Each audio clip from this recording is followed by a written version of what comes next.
Welcome to the off-grid setup. And so here are the solar panels. At the time that I purchased them, they were quite a bit more money than they are now, and they're about 250 watts per panel.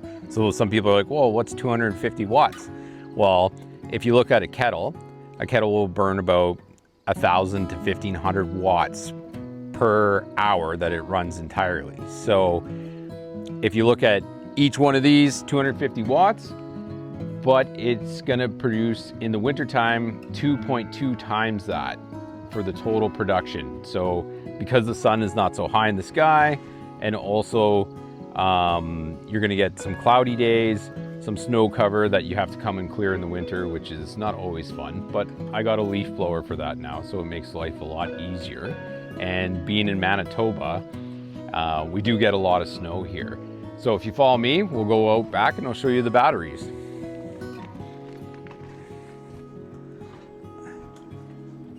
Oh man, what a mess in here.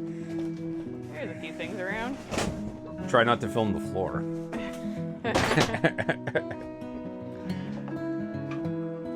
Okay, so here's the battery bank that's set up for the off-grid. Each one of these batteries are 6 volts, and they're tied up to make a total bank of 48 volts times 3. So now that sounds a little complicated, and I think it is complicated, and these guys are pretty expensive to replace, and they're at the end of their life. So we're gonna be going through making a new system and another build that we're doing right now. And I'm gonna go into some of what I see could be a lot better than having one main battery bank to power your whole house, because I've gone through one fuse blowing and having to run a generator for 2 weeks for my power because the system went down. So of course I went and bought quite a few fuses after that, and never had to use them since. So that's kind of the fun part about it. But this is what sends the power to the house, and this is the solar charger. It's all really dirty because when you live off grid, finding time to do everything is kind of difficult. So yeah, so this takes from the solar panels, puts it into the bank. Any excess is burnt off as heat. In the new system, I would like to convert that into usable heat for our house. And then this allows the generator to fire up to charge the bank, or to run straight, the solar system to run straight into the house. So this is kind of the brains of the unit.